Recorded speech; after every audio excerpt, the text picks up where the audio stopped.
Good evening and welcome to the Township of Woolwich Committee of the Whole meeting for October 5th, 2021. Before I begin, I will remind Council that this portion of the meeting is being recorded and live streamed to YouTube. I'll start with a roll call of Council for the benefit of those watching this meeting. I, Councillor Merlihan, am present and chairing this meeting. Mayor Shantz. I'm here. Councillor Martin. Right. Councillor McMillan. Present. Councillor Redekop. Present. And Councillor Shantz. Present. Okay, great. Welcome all to our Committee of the Whole meeting.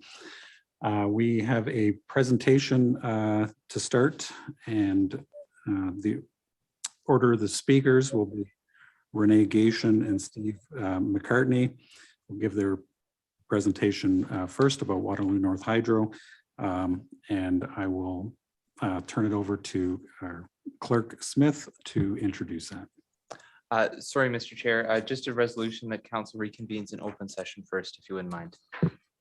Oh, sorry about that. A little rusty on the chairing duties here, following the script too closely. If I could have a resolution to reconvene in open session. Mayor Shantz and Councillor Redekop, all those in favor, and that's carried. Disclosures of pecuniary interest. Does anybody have any of those tonight? Not seeing any. There are no items to come forward from closed session. There's no public meeting, but we do have a presentation. And the presentation is about the proposed merger of Waterloo North Hydro and Kitchener-Wilmot Hydro. Speaking about the memorandum of understanding, Renee Gation and Steve McCartney of Waterloo North Hydro will present first, and our staff member Richard Petherick will present his report to council after the presentation. Welcome to our Committee of the Whole meeting. I'll turn it over to you, Renee. Thank you very much, Mr. Chair. Madam Mayor and Council, we're very pleased to be here. I'm going to turn things quickly over to our Vice Chair, Steve McCartney, and I'm going to do a share screen. I think I'm enabled to do that. And Steve, I'll run the slide deck from here. Turning it over to you. Sounds good. Great. Thanks, Renee, and thanks everyone for seeing us this evening. Chairman Merlihan, Mayor Shantz, and councillors. We appreciate it. I'm here on behalf of the board. Before I get started with the slide deck, and we're going to do a fairly quick run through those, hoping to have some time for questions. I'd just like to take a moment and talk about some of the key reasons that we're presenting this to you tonight. I think, as you all know, there's impacts of climate change demand that we all change our carbon footprint and that we lessen our dependence on fossil fuels. To a large extent, this means far greater electrification of industry, home heating, transportation, and it's going to create greater and greater demands on local utilities. So first and foremost, we felt that a larger combined utility would be much better positioned to deal with those challenges. Secondly, we wanted to maintain local control. Finally, we wanted to protect local jobs and ensure the dividends are retained here in the region. And Kitchener-Waterloo and Waterloo North have been cooperating for many, many years. And it only felt very natural for the two of them to turn to each other first in an effort to create this larger utility, one with the resources required to deal with these pending changes. And so that really is what's the motivation. And now I'd like to talk a little bit about what got us here in the process so far. So as you can see on the screen, the project was undertaken with great amount of diligence. I think the key takeaway here is there's been many independent eyes on this. There's been representation for each of the parties involved legally, and there's been outside consultants reviewing the financial business plan. So that's the important takeaway in terms of our sort of fiduciary responsibility on this making sense and having many opinions to say that it does. Next slide, Rennie. You can see that the proposed merger creates a larger company, naturally, one with almost 160,000 customers and over 1,100 square kilometers in size. Next slide. This would put us number 7 in the province in terms of the size of utility based on the number of customers. Next slide, Ray. Here's the ownership that would be resulting. You can see that Woolwich is at 8.51. Kitchener, clearly, the city of Kitchener alone without Wilmot has more than 50% of the ownership. But it's important, I think, to note here that Kitchener has not used this to give themselves a control advantage. They have no deciding votes at the board, and they have no particular control advantage in the company. And I think that that speaks well of the cooperation between the two firms and between Rennie and Jerry Van Unen at Kitchener Power. Next slide. It will create efficiencies. And as I mentioned earlier, there's many demands coming. And so these efficiencies are particularly important to fund some of this without having negative impact on shareholders or customers. So in the first 10 years, actually, if you go down a little bit on the slide, you'll see that management has estimated about 2.9 million in potential annual savings. Those savings in the first 10 years are shared with the shareholders, basically passed through. After the 10 years, then those go to the benefit of the customers. Next slide, Rennie. The local ownership, I think, not only was it key to be masters of our own destiny, but also to be ensured that the voices of those customers are heard. And they might not be heard if that headquarters was in Toronto or some other part of the province. The two companies together are more cost effective. The rates will be stable at or below inflation in the first 10 years and even following. And then there's a gradual phase in to harmonize rates of both. So the two will be stable, moving roughly with inflation for the first 10 years. And then after that, there's a gradual phase in so that all customers share the benefits equally. Next slide, Randy. Here's the cash flow difference. So in this case, we'll move to Woolwich, and you can see that there's an increase in cash flow to Woolwich over those 20 years of about $1.2 million. Next slide, Rennie. The next steps that we have here are tonight. We're hoping you'll approve authorization for the mayor to enter into the MOU, the Memorandum of Understanding, and we'll be seeking this from all 5 councils, obviously. The key thing here is that that doesn't mean the deal is approved. That's very important for everyone on the call tonight to realize this is not an approval. We will also then be seeking to be instructed to proceed to prepare final agreements, to engage with the public and give them an opportunity to have their say, and then ultimately to seek approval from the Ontario Energy Board. So the whole process takes us through to the middle of next year, and we're hoping the new company would exist for Q3. Next slide. So this brings me to the conclusion, which is simply to ask that the council does provide the permissions required for council to approve the MOU and for us to proceed with community engagement and to complete the final shareholders agreement and the merger participation agreement. We will come back before year's end to request a more formal approval of the actual merger itself. Rennie, is there something I've missed that we should have mentioned? Nothing that I see there. I think it's now open for questions, and I can do stop share so that the chair can see everybody's screens. Happy to go back to anything if somebody needs us to look at something again. Okay, thank you for that. I'll go to council. Any questions that you have for the Waterloo North Hydro presentation? Councillor Shantz.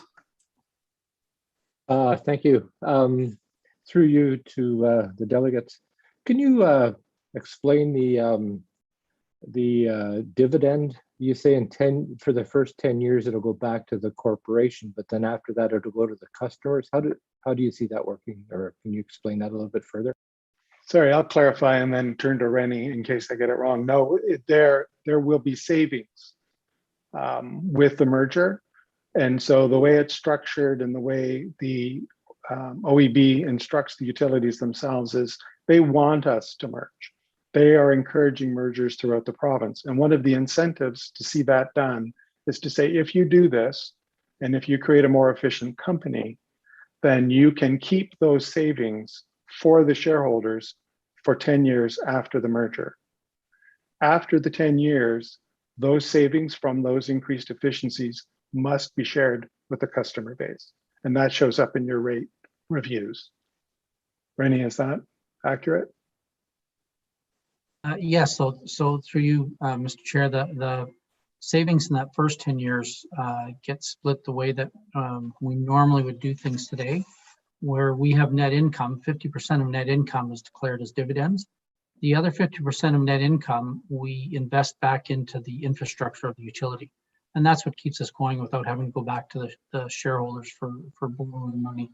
So that's what we will do. So the incremental dividends are handled in the same way, Councillor Shantz, where the incremental savings that we have over that 10-year period, 50% of it goes to the shareholders.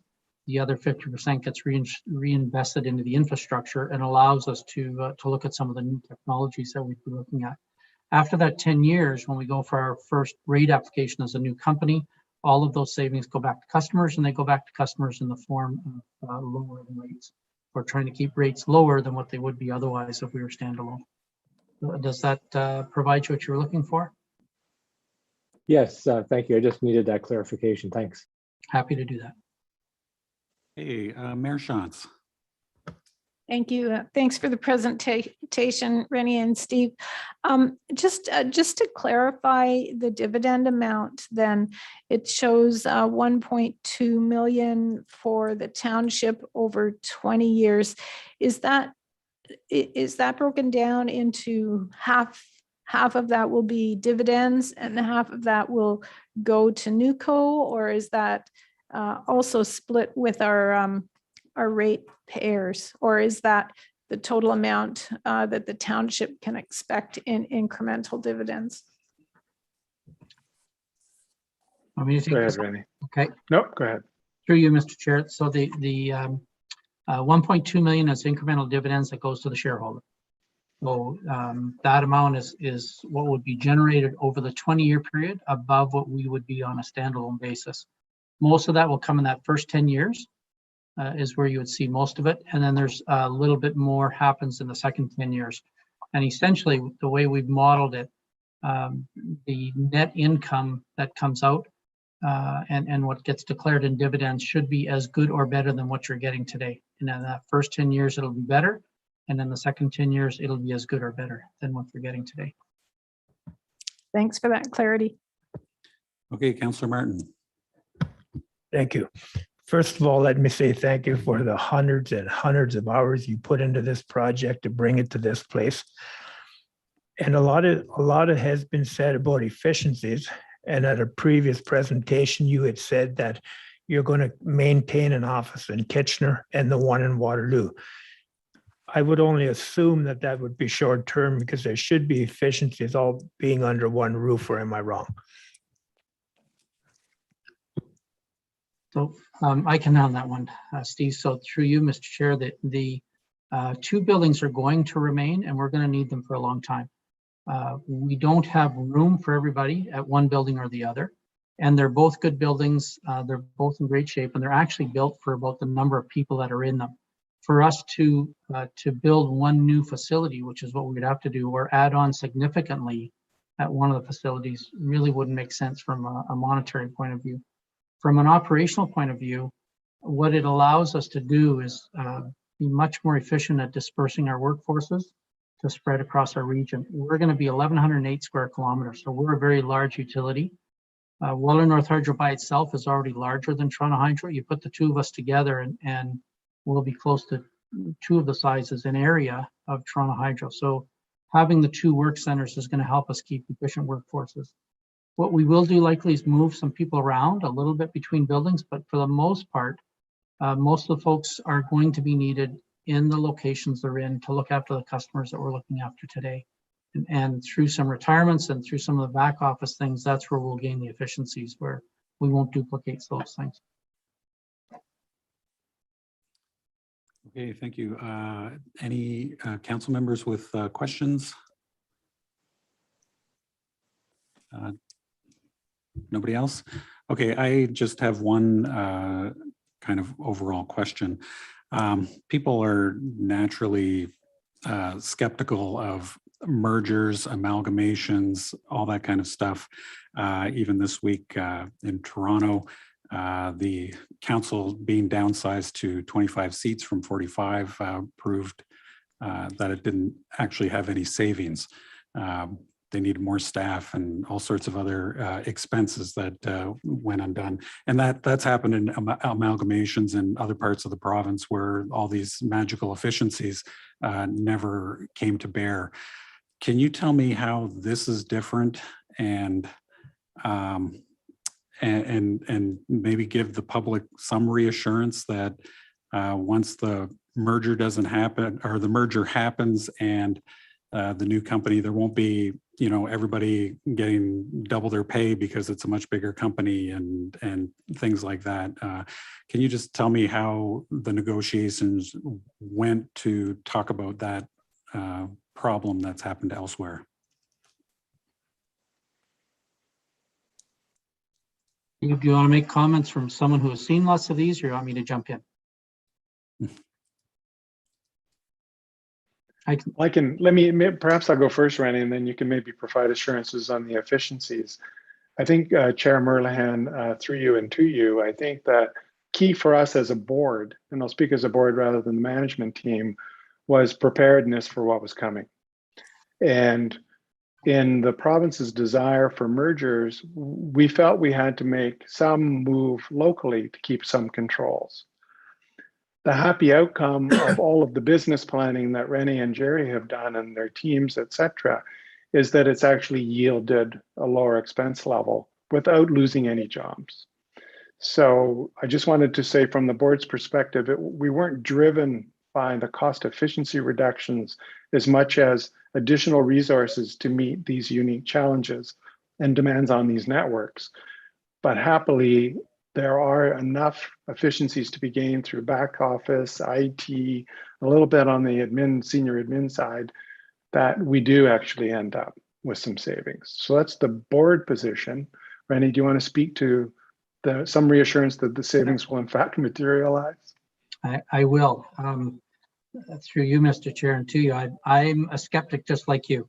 And we have pushed back when the initial discussions came out, and a number of our colleagues jumped on board and did these things. And the consultants would say to them, oh, you can easily save 15 to 20%. We just didn't see the math working out. So when we put things together, Jerry, that Steve refers to as Jerry Van Utigam, my counterpart at Kitchener-Wilmot Hydro, we sat down and said, if we put this together, how big will it be? So for that many customers, what does an organization look like? And we put it together from the bottom up, because that's, for us, that's where it starts. You need this many line persons, this many customer service people, and this many tradespeople and engineering people and mechanics. So we built an organization from the bottom up, figured out what size it should be, and then our number came out much lower than the 15%. We were originally at about 10%, 9.5%, 10%. And so we brought this to our boards and said, this is where we're going. It's not 15. So we can't get you that number the consultants are saying, but we think this is better. We want to make sure that we verify this a little further. Council said to us, we want to make sure that nobody is losing jobs over this. So we're doing this through retirements. As people retire and voluntarily leave, then we will, some of them not replaced, but we need all the folks that are there. We don't have very much duplication between us. So when all was said and done with the retirements and attrition, getting rid of duplication of systems, so we'll go to one CIS system, one control room, we will end up at about 8.5% in our savings, and we're very confident we can deliver on that. I think we'll do better, but that's the number that the savings that we've given you and those incremental numbers we've given you. We worked at just barely over 8% is where we got it to. And so we said, okay, those are the things that we can deliver. And the board said yes. And councils, we've said to you, this is what we think we can deliver. And you've said to us, it's about local control and it's about preparing for the future. So that's what we're doing. And we're very confident. So yeah, you've got two skeptics as CEOs. And we came up with a much lower number than the consultants, and we're pretty confident we can deliver on it. Okay, thank you for that. Mayor Shantz. Yeah, thank you. I just like to add, through the whole process, Rennie, I can't speak to Kitchener-Wilmot's process, but Rennie has been very transparent with us, very upfront, worked the numbers, he and his team, and brought us all kinds of details when we asked for more. And the whole process, I think, is very well thought out and very well researched. And as Rennie just alluded to, the numbers are conservative and not overstated. So I'm very confident that this is going to be a good deal for everybody. Okay, thank you, Mayor Shantz.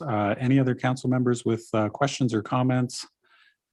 Okay, we are going to, I guess you can stick around, and we're going to ask Richard Petherick, our treasurer, to introduce his report to Woolwich.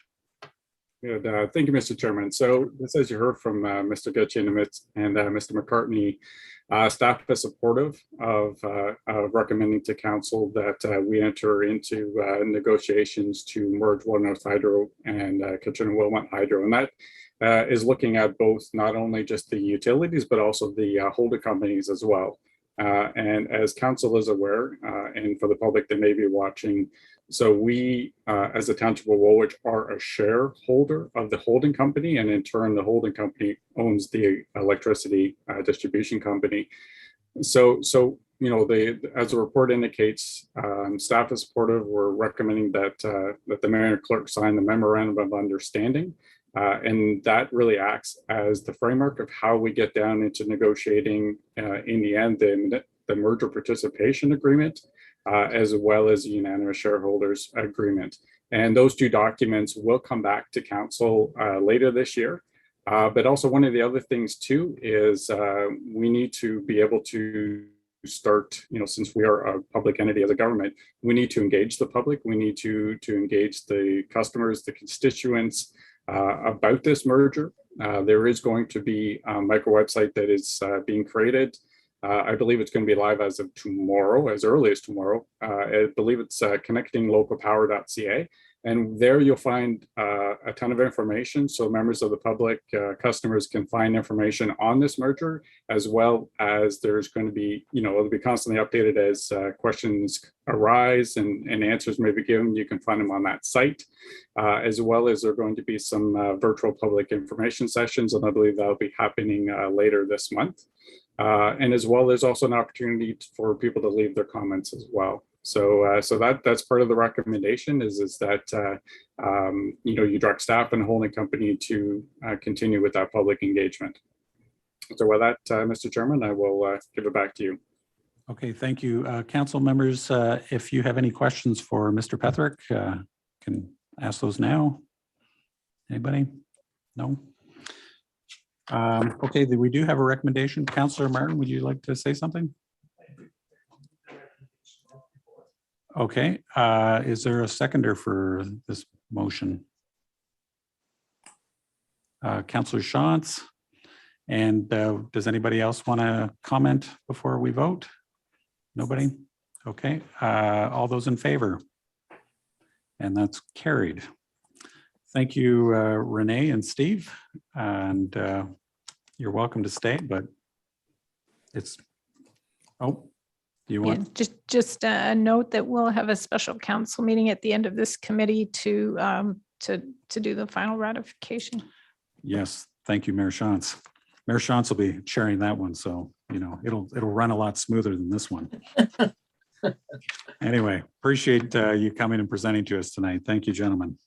Well, thank you very much, and we appreciate council support on this, and the start of this journey is very important. So thank you very much for supporting us and helping us move along. Indeed. Thanks, everybody. Really appreciate it. Thank you, Mr. Chair. Yeah. Okay, moving on in the agenda, we have items for approval in there. I don't think we need to vote on those, do we? Look to Jeff. We do need to vote on those? Okay. So there's a communication tower, 280 Woolwich Street South. There's a recommendation before council. Does anybody want to move that or talk about it or have questions? All right. Mayor Shantz, you'll move that or, okay. And Councillor Redekop will second that. Any other comments? None. All those in favor? And that's carried. There's no correspondence. There is a committee of adjustment notice of hearing on October 18th, 2021. And we're going to get into staff reports. Clerk Jeff Smith is going to now talk to us about the 2022 election. So, Mr. Smith, over to you. Thank you, Mr. Chair. Through you to council. Just as an update for council, the municipal election for 2022 will be held on October 24th. Council's already considered the first report on the election, and they have confirmed the current council composition, which means there will be the same number of councillors as currently, and the ward boundaries will stay the same. So everyone who hasn't moved since the last election will be voting for the same or in the same wards. So this report is sort of the next step on the election process to talk about the voting method.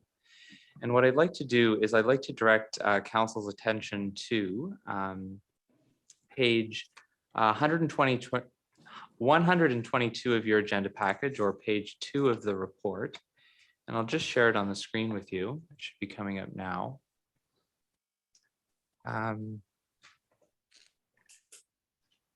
So this report outlines some possible voting methods that council may want to consider. I've sort of outlined some of the more popular ones, and I'd like to focus on the first 4 in that list, which is internet and telephone voting, internet and hand-counted paper ballots, tabulator counted paper ballots, and hand-counted paper ballots. So I've tried to outline some of the aspects of how each of those methods would work in terms of elector experience, in-person help options, the costs, staff and management of the election, and then how quickly you should expect your results. At this time, I am recommending that council consider in principle approving internet voting for the 2022 municipal election. And some of the reasons why I'm suggesting that are the experience that Woolwich Township has had in the past. So I previously reported on the 2018 election through report C38 2018, and that highlighted some of the things that went really well with internet and phone voting last election. 81% of voters said that they would use the system again. They said that the system was fast, easy, convenient, user-friendly, simple. But that it could have been easier, faster, or better tested.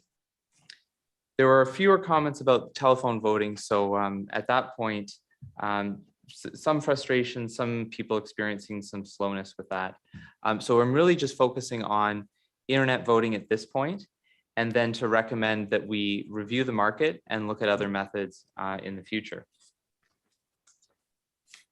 In terms of voting barriers, we had internet voting reviewed by our Accessibility Advisory Committee, and they were quite happy with the internet and voting. They found it reduced a lot of barriers. The reason for a second option is that the one barrier that internet voting does generally produce is concerns about technology or access to the internet. In the past election, we used help centers to help people access the internet and computers to vote, and we also had telephone voting. In terms of impact on voter turnout, we wouldn't really expect major changes with internet voting. However, I would say that convenience is a factor that some electors value, and it may help. The other thing in terms of the impact of COVID-19, I think there's 2 major groups that have to be considered. First are electors. We need to make sure that electors feel safe when they're voting, and remote voting certainly helps with that, as well as reducing the number of people in physical locations. The other group that should be considered are part-time election staff. And they had, I was just going to say that We've seen some examples in the past, particularly with the federal election, with some challenges finding election staff and some delays, partly because of finding staff. Although their final debrief from the 2021 federal election isn't published yet. So in terms of next steps, if council does approve internet voting in principle tonight, what I will do is I will start a procurement process to see the check the market and see what vendors are offering. Then we would report back to council on factors like functionality, flexibility, security, accessibility, audit capabilities, the company's experience, and then the cost of the system. So with that, council, I'd be happy to answer any questions. I'll just stop sharing here so you can see each other. Okay, thank you. Any questions from council? Okay, we'll go with Councillor Shantz first and then Councillor McMillan. So are you talking just internet voting period, or are you actually going to have something along with that, like telephone voting, or are we just going with one? So through you, Mr. Chair, what I'm suggesting for this evening is approval of internet voting in principle as one method that could be used for the 2022 election. What I've seen, some vendors offer internet and phone. I've seen some vendors drop the phone, partly because of the experience that, or the negative experience some voters had in 2018.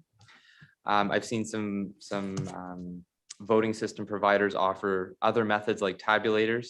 So I think if the first step is to ask council if you wish to consider internet voting again.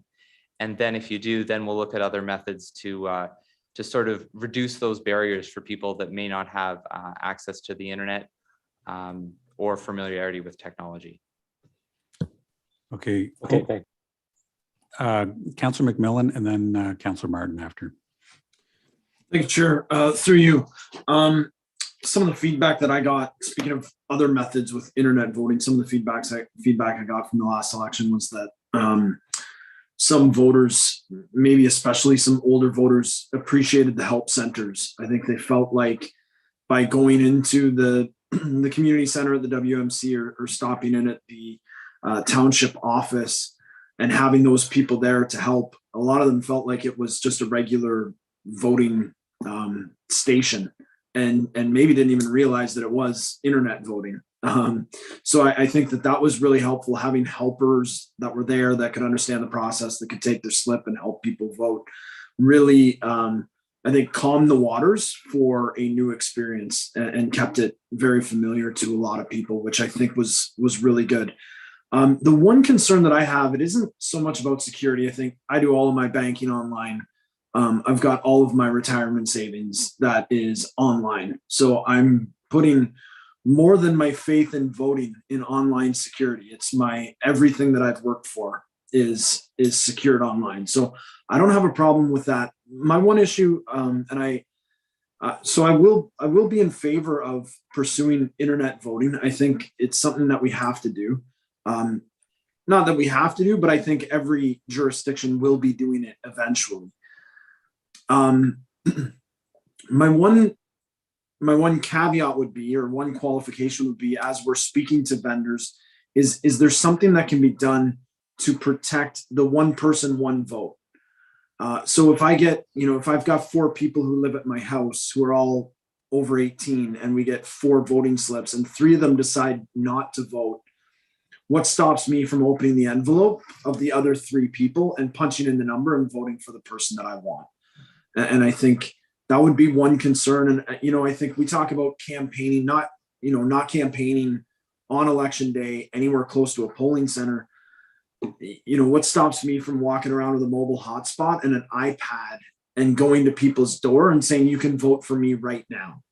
That would be, I think, a violation of the ethics of a free and fair election. So those 2 things, what keeps people from using other people's votes? And then how do we, I think there needs to be some type of protection against candidates using remote voting on the doorsteps of people while they campaign.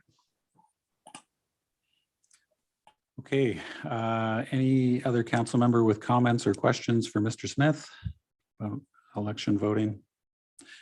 No, Councilor Martin didn't want to say anything, so. Oh, Councilor Martin, you have a little hand thing on your, that's, okay, that's why I thought you wanted to speak. Thanks. Does anybody want to move the recommendation? Councilor Shantz and Mayor Shantz. And any other comments? Okay, all those in favor? And that's carried. Report 10.2 will be Mr. Smith again, revised terms of reference for the Woolwich Heritage Committee. Thank you, Mr. Chair. This is a revision, as you said, to the terms of reference for the Woolwich Heritage Committee. The Heritage Committee has discussed these recommendations and are recommending them to Council. Just a quick overview of the high points. We're recommending that the size of the committee be decreased to 5 to 9 members, partly to help increasing the likelihood of the committee meeting quorum. We've also revised the role of the council member who sits on the committee, and they will act as a liaison between the committee and council and assume the position of chair. And the role of the Development Services staff support position has been revised to clarify that they will provide advice on heritage planning matters and present planning applications to the committee. With that, I'd be happy to answer any questions. Okay, any questions from council? No. Anybody want to move the recommendation? Councillor McMillan and Councillor Redekop. Any other comments? Not seeing any. All those in favor? And that's carried. So we'll hear from Fire Chief Dennis Aldis. He's going to talk to us about the Township Fire Services Shared Training Program Service Agreement. Welcome to the meeting. Dennis, it's all yours. Thank you, Chair Merlin. I'll just give you a brief summary of what the agreement is about. KPMG did a joint service review report from earlier this year that outlined various areas of improvement between the 4 townships, including the fire department. The CAOs and the fire chiefs met, and after discussing options, decided the first area to address would be joint training opportunities between the fire departments as we share common goals, efficiencies, and objectives. From those meetings, a common need for a joint recruit training program, officer development, and the need to build future capabilities that will provide continued focus on existing firefighters, prepare the next generation of fire personnel, and to meet the ever-changing and evolving demands of the fire service. As the fire service must provide training to an accepted standard to ensure continuous development of all personnel in the current practices of fire prevention, fire suppression, and rescue, control and emergency situations, at the same time meeting requirements of the Ministry of Labor, Occupational Health and Safety Act, joint training is a natural fit. Joint training will also standardize the way our fire departments and firefighters interact at mutual aid calls, which are responses that we do to our neighboring townships. These meetings led to the development of a Township Fire Services Shared Training Program Service Agreement. The agreement will be administered through the Township of Wilmot and see each township pay for 25% of the shared cost of the shared cost on a quarterly basis from the operating budget. This is a savings as costs to administer, conduct, and provide necessary students to run courses can be costly. Added savings that these courses can be conducted locally at our training center in Waterloo, saving the fire department the expense of overnight accommodation, travel, and meals. The 4 township fire departments have already collaborated on 3 joint NFPA training courses, which were rope rescue, pump operations, and auto extrication. And we already have a meeting planned to commence with joint recruit training tomorrow night here in St. Jacobs. All have agreed that all training activities will be dedicated to enhancing the readiness of all volunteer firefighters within the township and to preserve and protect the lives, health, and properties of the citizens. So in conclusion, staff recommends the council approves the Township Fire Services Shared Training Program Service Agreement, and that the mayor and clerk be authorized to sign and execute the agreement. Okay, thank you for that, Chief. Council, any questions for the fire chief? No question. Councillor Shantz. Yes, thank you. Through you to Dennis. So will you continue with the Monday night meetings at the different fire halls? And is this once a month that the general education would happen, or how does that work? Through the chair to Councillor Shantz. This is specialty training operations and our recruit training. So this year alone, we're looking at hiring between 15 and 20 new firefighters for Woolwich.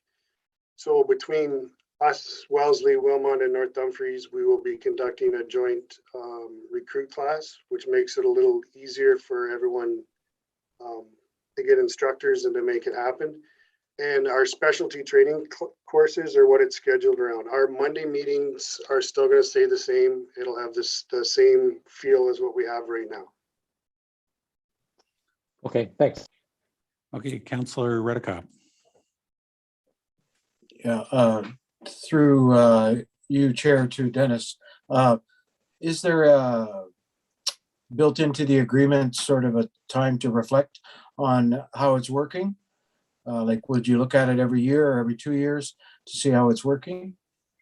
Through the chair to Councillor Redekop, it's an annual basis. The first year will be a hard look to see how well it's functioning and it's working. And then going forward, it'll be done on an annual basis. Okay, thank you very much. Okay, any more questions or comments? None. Anybody prepared to move the recommendation? Councillor Martin and Councillor Shantz. Any other comments? Okay, all those in favor? And that's carried. Thank you, Chief. Thank you. Okay, so the next report is from the Integrity Commissioner Office for the Township of Woolwich, and I'll turn it over to Clerk Smith. Thank you, Mr. Chair. As you mentioned, there are 3 reports on your agenda this evening from the Integrity Commissioner. They include several reviews of an investigation and conclusions, but there are 3 recommendations that stick out to me, and those have been listed on your agenda. I'll just point out that I have recommended a process in the memo that's attached. First, when council does receive reports from the Integrity Commissioner that include recommendations, you must consider those and respond within 90 days. The process that I recommend for you tonight is to read the reports from the Integrity Commissioner and identify those recommendations that council is required to respond to. You can ask me any questions you'd like about the legislative requirements of the process, but just to note that I have not conducted the investigation, and the Integrity Commissioner has included all information that they deemed relevant in their report. I'd also recommend, or I'd then recommend, that you provide an opportunity for the member who is the subject of the report to make any comments or statements that they wish to make before council deliberates. Then council should deliberate on the recommendations. All discussions should take place in open session except for limited and specific matters authorized under the Municipal Act. Finally, you should pass a resolution regarding each recommendation in the report. If there is already action taken by the member, you may wish to accept the recommendation and the action that has already been taken by the member. With that, I'd be happy to answer any questions for council. Okay, council members, any questions for Mr. Smith about the process or anything else? No. Okay, so we are going to turn this over to Councillor Martin then. Thank you. Thank you, Council, for the opportunity to speak. At the meeting on July the 13th, 2021, I violated the procedural bylaw and code of conduct by interrupting Ms. Bryant. I would like to apologize to Ms. Bryant and to this council for the interruption and for the violations. And if council wishes, I could leave the meeting until you are ready to decide on the recommendations, so it is clear I had no influence on your discussions. Okay, thank you, Councillor Martin. How do people feel? Councillor Martin wants to know if he wants to leave, or do you want to just leave? It's up to you. Yeah. Okay, we'll let you know when we're done.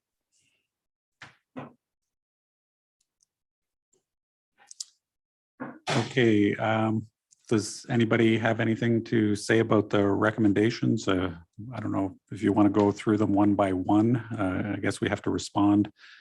I guess that would be one question, Clerk Smith. So we have to provide a response to the Integrity Commissioner. Is that how things like finish off? No, through you, Mr. Chair, you would respond to the reports by publicly passing a resolution, either tonight or within 90 days. Okay. Anybody from council want to kick this off? Councillor McMillan? Thanks, Chair. Through you, with regards to the recommendations, I guess would now be an appropriate time to ask, are we allowed to do all of the recommendations? Like, are we allowed to do what is recommended there? Would council, or would do you want me to pass it to Mayor Shantz? Do you want to answer this, or should we let Clerk Smith answer that question? Who wants it? Okay, Mayor Shantz. I guess I'll give it a try, and if I mess anything up, David or Jeff can bail me out. We did consult with legal counsel regarding removing a counselor from a committee of council, not a committee of council. Committee of the whole is essentially the same as council, according to our legal counsel. And so we don't have authority to remove Councillor Martin from his duties that he was duly elected to do. We can suggest or recommend to him that he recuse himself, but we don't have the authority to remove him. Okay, thank you, Mayor Shantz. I think Mayor Shantz got it. Clerk Smith, would you have anything else to add for Councillor McMillan's question? Okay. Maybe we could do the recommendations that are like, do it in order, just so Councillor Martin just, he apologized. Is that is council willing to accept that as an apology, Councillor McMillan? Yeah, thank you. Through you, Chair. Given that we're not legally allowed to do one of the recommendations, and given that Councillor Martin has just done the other one, I would move that we accept Councillor Martin's apology and I don't know what the wording is, mark this report as received and move on. I don't think that any further action is required or appropriate from council. Okay, Mayor Shantz. I would second that recommendation. Okay, any other comments? No other comments? All those in favor? Okay, that's carried. I guess we can let Councillor Martin back in.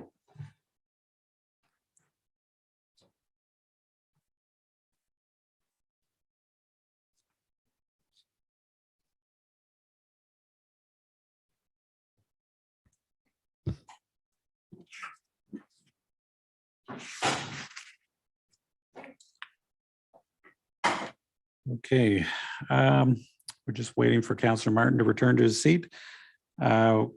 Any council reports or updates that anybody wants to bring up at this time? Not seeing any. Anybody have any outstanding activity list items they want to pull? Nobody? Okay. Then I guess I'm going to ask for a motion to adjourn. Right after this, we're going to do a special council meeting to finalize up the Waterloo North Hydro merger.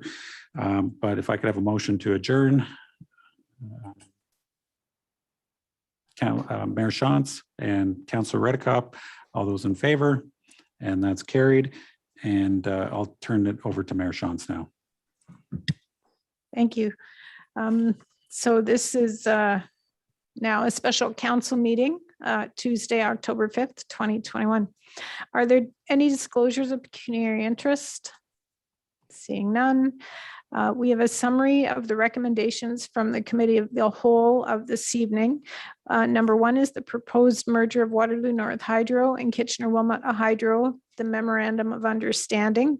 And then the second is the revised terms of reference for the Woolwich Heritage Committee. Can I have a mover and a seconder, please? Moved by Councillor McMillan, seconded by Councillor Merlihan. All those in favor?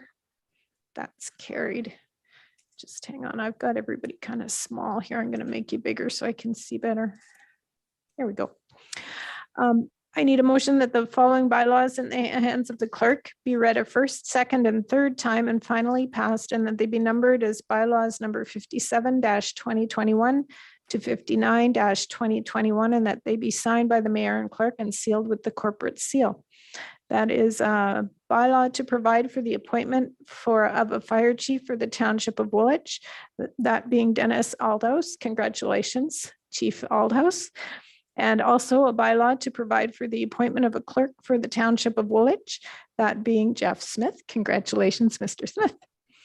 And a bylaw to confirm all actions and proceedings of council of October 5th. Move for and a seconder, please. Councillor Shantz and Councillor Martin, all those in favor, and that is carried. And that comes to the end of our agenda. So I need a motion that the meeting adjourns to meet again in regular session on Tuesday, October 19th, 2021.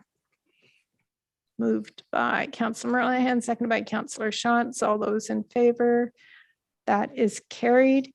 And so in closing, council would like to thank everyone who participated or tuned into the meeting on YouTube live stream. But council, please stay connected on Zoom until Alex confirms that the live stream has stopped. Good night, everyone.